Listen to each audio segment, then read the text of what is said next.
Are you staring at the scale every morning and feeling defeated? Just because the scale isn't moving, it doesn't mean you're failing.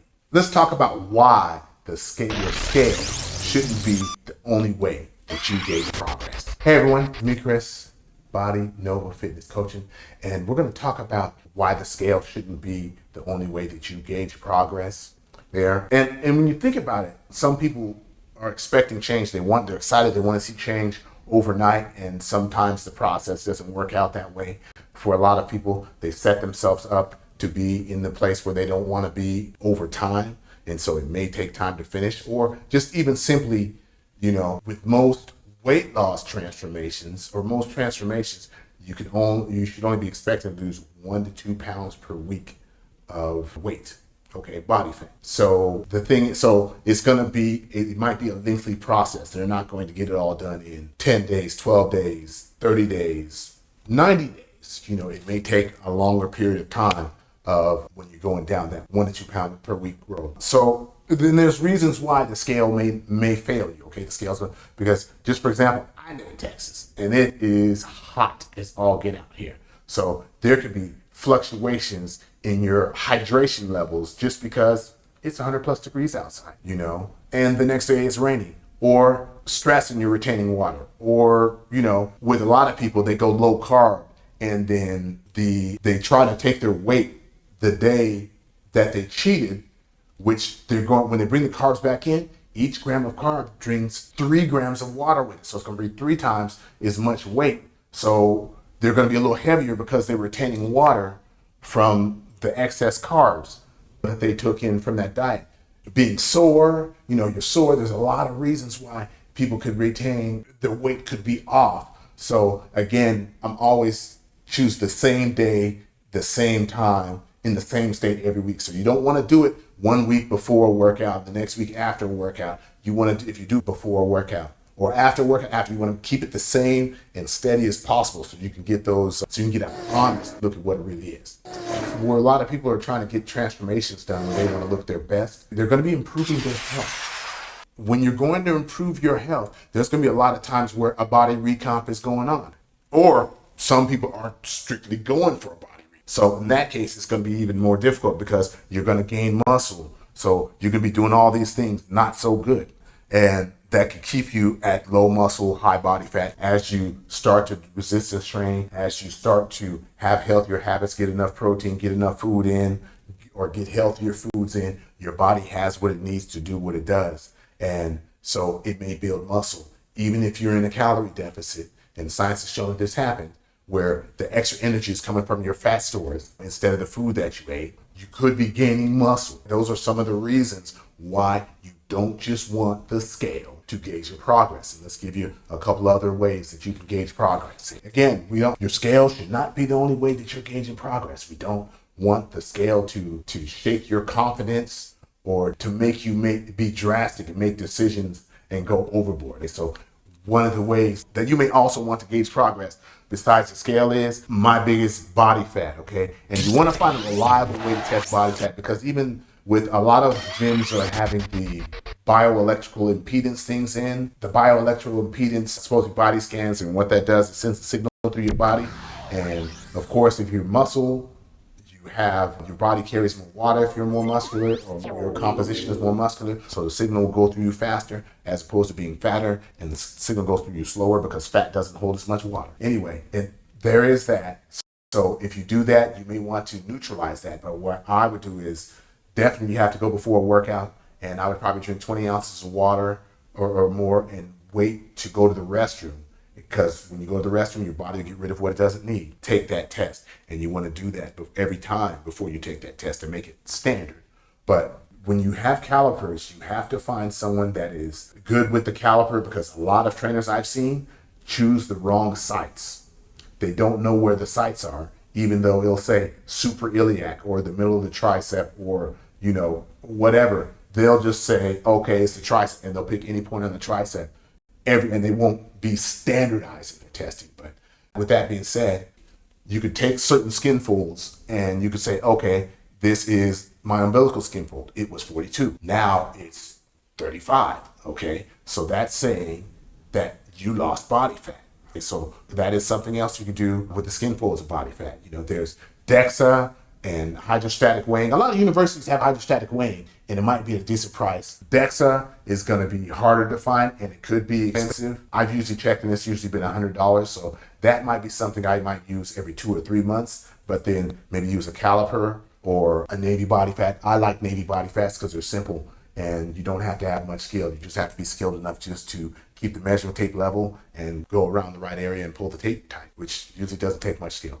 But anyway, having all of those in there, so you can always go back and recreate. So if you lost some weight, like I just had someone just yesterday where she lost 6 pounds, but then when you tested her body fat, she really lost 8 pounds and gained 2 pounds of muscle.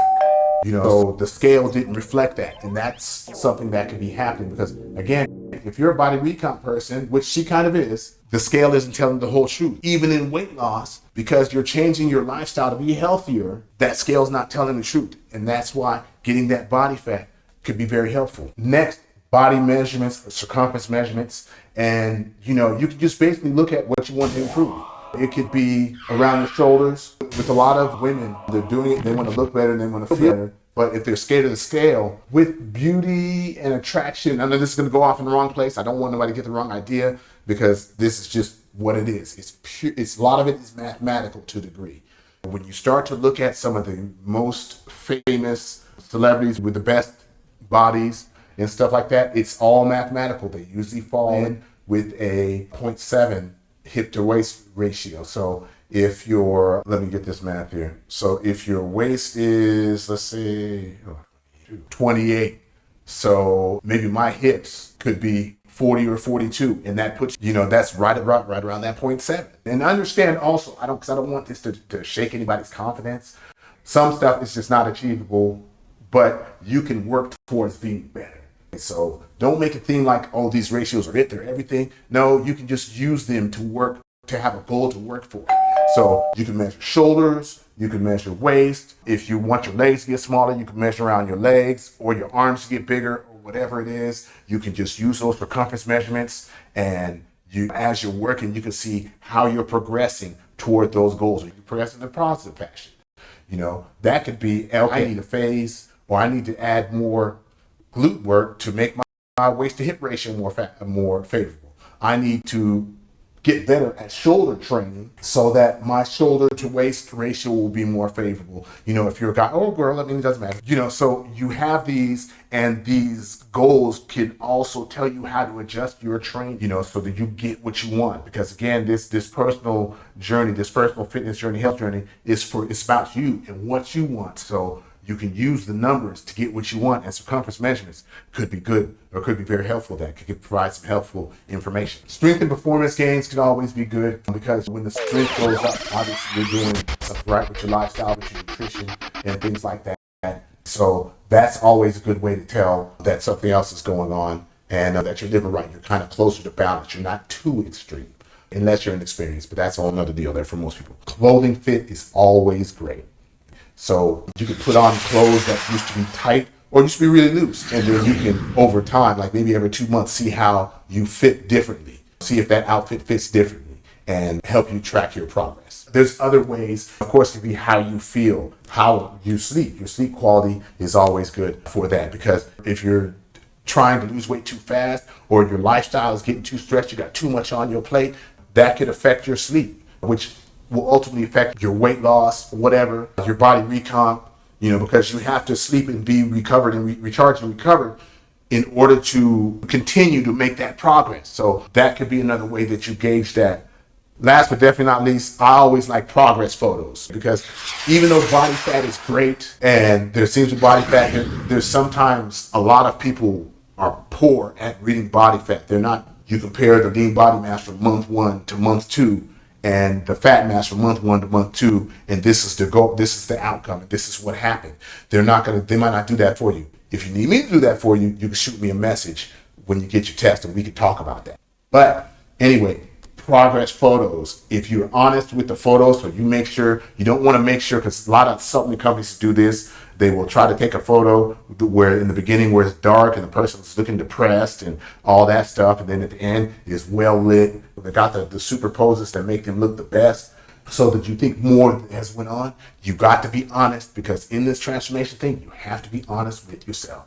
So you're going to get your front, back, side photos day one, and then also get them day 30, whenever you want to do them, however often you want to do them. I probably wouldn't go too much more than a month, or 2 months actually. Some of the others, body fat and circumference measurements, I'd go monthly, but the photos, people like to do them daily, which is silly, but if you did it at the very earliest every 2 weeks and at the very latest 2 months, that would be good. And you can always take day whatever, let's say day 30 compared to day 1, or day 0, day 60 compared to day 30 compared to day 1, and you can see how the progress is and how you're on track, how you're making progress with that. That might not be reflected in the scale, because you may see that you're losing body fat again, but you're also gaining muscle. And a lot of people want that, or a lot of people need that, either to be healthy, to be optimal, to make it so they don't have to just maintain on low calories, they can maintain on higher calories. There's a lot of reasons for that, because of course, your lean body your calorie intake is largely influenced by how much muscle you carry, how you look. If you want to improve or shape up certain areas, that's basically building muscle onto those areas. That would be the biggest there. So make sure you have multiple ways to gauge progress. So in order to get yourself organized, again, weigh-ins, especially if weight loss is the bigger goal, you can have the weigh-ins weekly. Same place, same state, same time. Progress photos every 2 to 6 weeks. Body fat, I'd probably go monthly. So what I would do in a perfect world, you would have your weigh-in weekly, and then at the end of the month, you would do your progress photos, your body fat, and your circumference measurements. You would have that recorded, and then you would just keep assessing.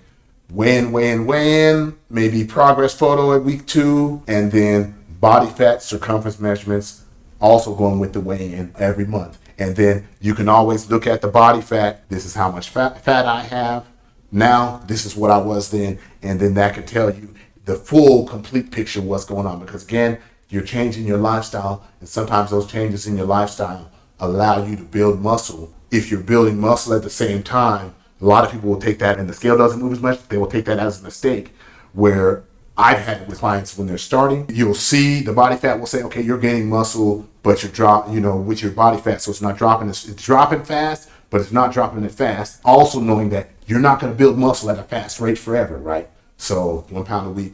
Okay. Oh, it's 2 pounds a week. Okay. It's 2 pounds, and that's because you're not being masked by building muscle.